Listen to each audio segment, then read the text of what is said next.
It's Tuesday, August 9th. From inside the WTOP newsroom, this is the DMV Download, brought to you by the men and women of Steamfitters Local 602. Get an estimate and learn more at steamfitters-602.org. Today, summer is winding down for kids across the D.C. region as schools start back up this month.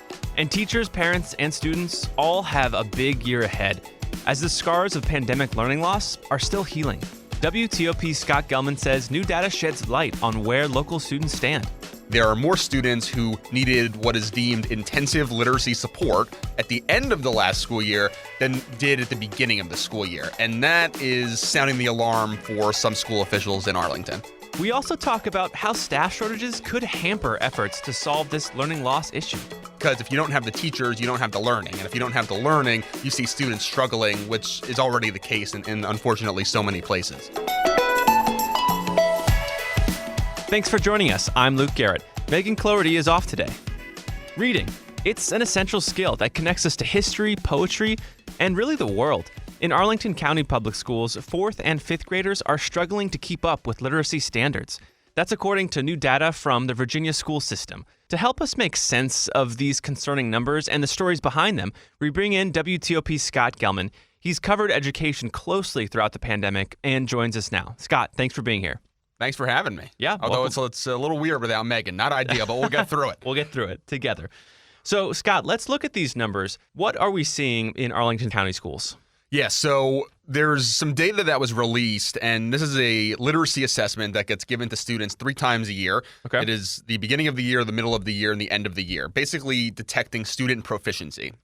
And what we gather from this data set released at the end of the last school year that was just made public is that while broadly across all Arlington Public School students, kindergarten through 5th grade, the trends in proficiency and literacy skills are very positive, 4th and 5th grade students are needing a bit more extra help at the end of the year than they did at the beginning of the year. So what this data tells us is that basically there are more students who needed what is deemed intensive literacy support at the end of the last school year than did at the beginning of the school year. And that is sounding the alarm for some school officials in Arlington. Right. In other words, during the learning time, literary proficiency went down.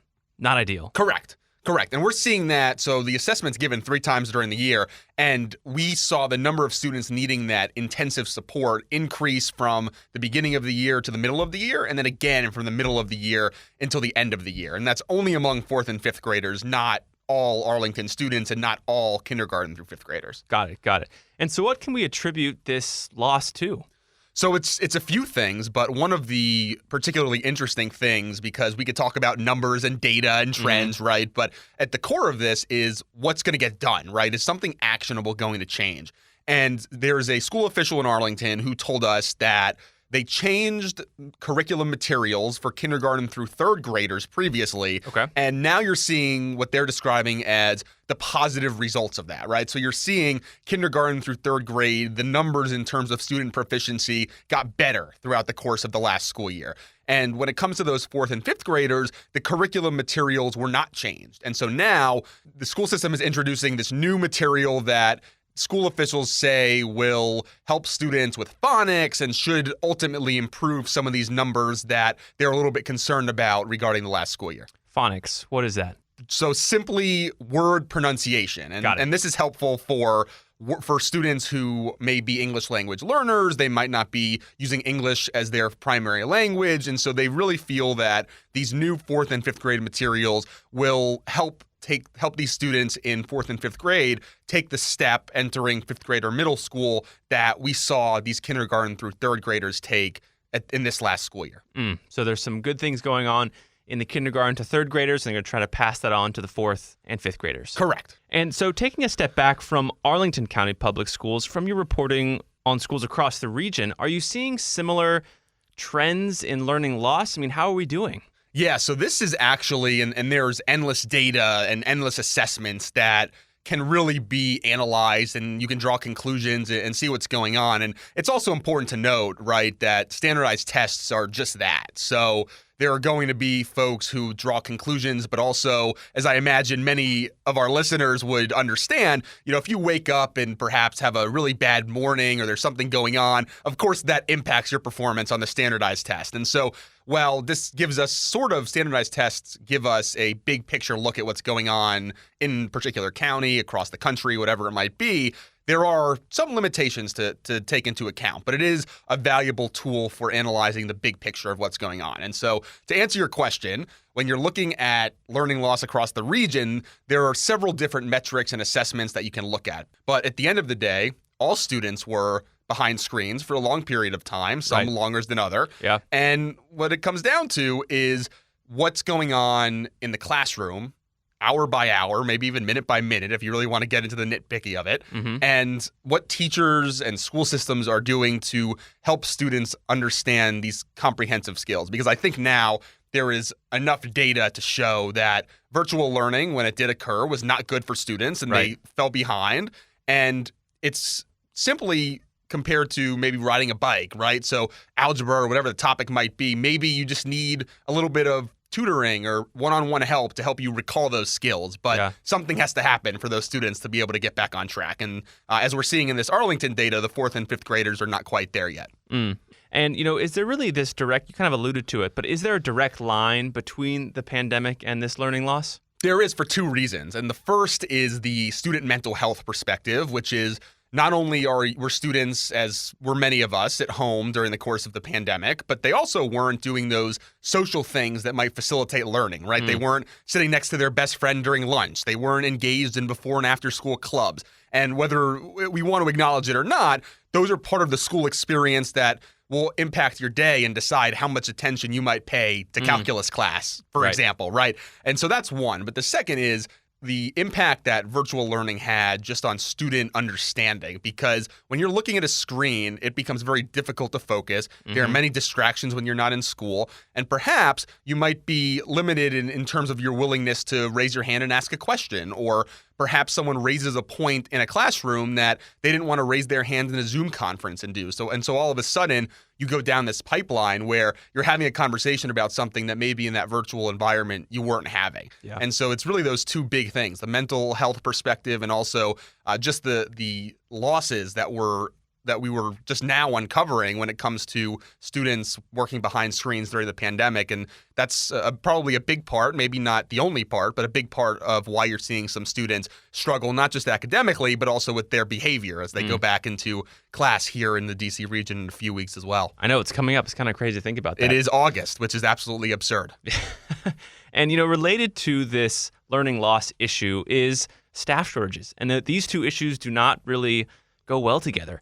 A solution to learning loss is teaching. But if there's not enough teachers there, that's a real issue. So where are we as far as staff shortages in this region? Yeah, so the two biggest jurisdictions that we've recently received updates on are Montgomery County in Maryland told us that they are close to 100% staffed, as did Fairfax County Public Schools in Virginia. They're in the 97 and 98% range. Now, it's important to recognize that while that is an incredibly positive thing that these positions are being filled, that when you're talking about 2 or 3% of positions that are not filled, that's still hundreds of teachers in these counties that are the largest in Maryland and Virginia. And so what you're seeing is all kinds of different recruiting strategies, right? So hiring fairs, and not just for things like teachers, but also for substitute teachers, for bus drivers. There's a program that we actually just learned about that is underway in Fairfax County, where they're basically inviting educators who have taught other places, who have bachelor's degrees and experience in undergraduate education, into the classroom to become teachers while they are ultimately getting their teaching certification in a subject area or grade or whatever it might be. And so that just goes to show you the ways that some of these counties have to get creative, because if you don't have the teachers, you don't have the learning. And if you don't have the learning, you see students struggling, which is already the case in unfortunately so many places. Right. I mean, it's really consequential stuff as we head into this new year. I mean, there are a lot of uphill battles, it seems, for schools as they start classes. It's going to be super interesting to watch, because it's a fascinating time to be a teacher with the first school year in person after the pandemic just completed, and that's where this data in Arlington is alluding to. And that's what prompted some people there to say, while these numbers are not where we want them to be, they're also considering that we spent 2+ years behind a screen, not as bad as they really could have been. Right. And so going into the new school year, you're monitoring teacher vacancies, you're monitoring student behavior, student progress, and it's really going to be an interesting time because this is the first sort of full in-person year with widespread vaccines and therapeutics and no mask requirements for COVID. So a lot of different trends that, of course, we're going to be paying pretty close attention to. Scott, I'm sure we'll have you back on the show to catch us up on the developments as the school year starts, but thank you for giving us a little preview. Yeah, awesome. Thanks for having me on. Always appreciate it. And after the break, we hear the story of 16 beagles who were rescued from a torturous research facility and will soon be up for adoption in Fairfax County.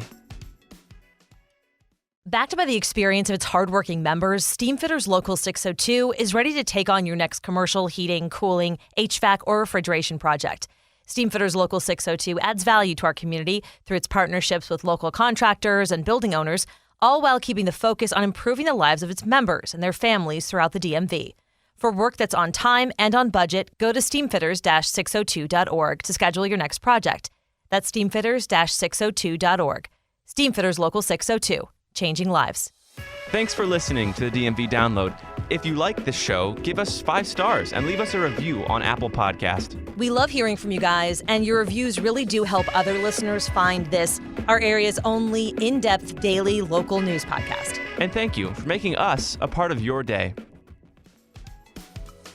And before we go, I have WTOP's Christy King here to tell us about a harrowing but also hopeful story about beagles in Virginia. These creatures were, I'll say, rescued from basically a puppy mill that was legal and authorized to be an assembly line to create animals for experimentation. So these dogs were supposed to be test subjects, or they were breeding puppies to be test subjects. And they were in this facility in Cumberland County, Virginia. And a federal judge just excoriates them because of the abusive conditions and torturous conditions. And there are thousands of dogs that have to be sent away to appropriate locations away from this essentially puppy mill. And Fairfax County has 16, and 6 of them are puppies.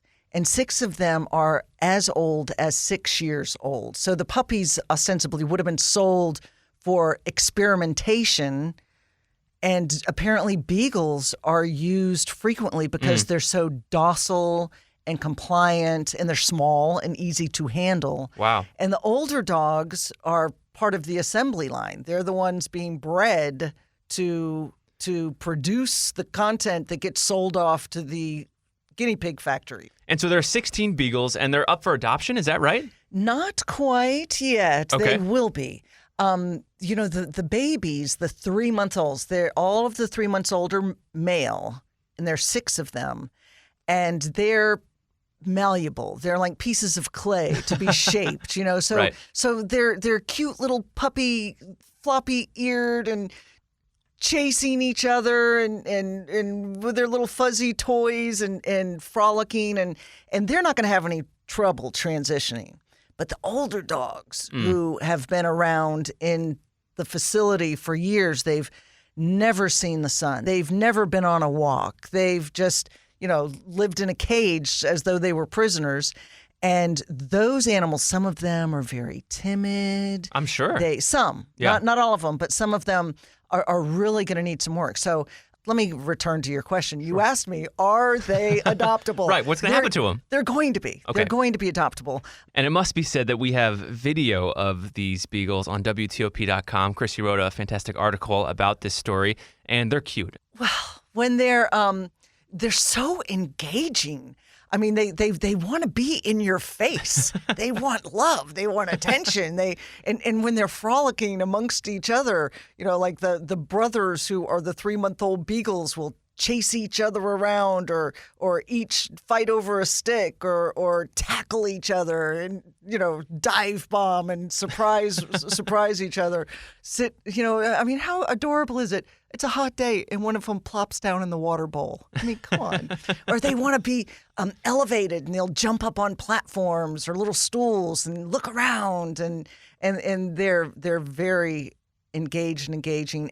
Oh, and this is only the first shipment. There are 2,000 dogs down there in Cumberland County that have to be distributed. So this is literally just the beginning. Right. More coming. Well, we'll have to stay tuned. But Christy, thanks for bringing us the story. My pleasure. And if you're interested in adopting one of these rescued beagles, you can head over to Fairfax County Animal Shelter, their website. Profiles of each dog will be uploaded once they're ready for adoption. And that'll do it for us today on the DMV Download. This show is brought to you by Steamfitters Local 602. Our managing editor is Craig Schwab, and our music is by Real World. Give us a review and rate our show if you get the chance. While you're at it, hit that subscribe button so you never miss a show. You can follow us on social media where we post content every day from behind the scenes. You can find out more about this podcast and become one of our VIP listeners at dmvdownload.com. The DMV Download is, of course, a product of WTOP News. Listen on 103.5 FM in the D.C. area, 107.7 FM in Virginia, 103.9 FM in Frederick, Maryland, online at WTOP.com, and on the WTOP News app. Have a good one, and I'll see you tomorrow.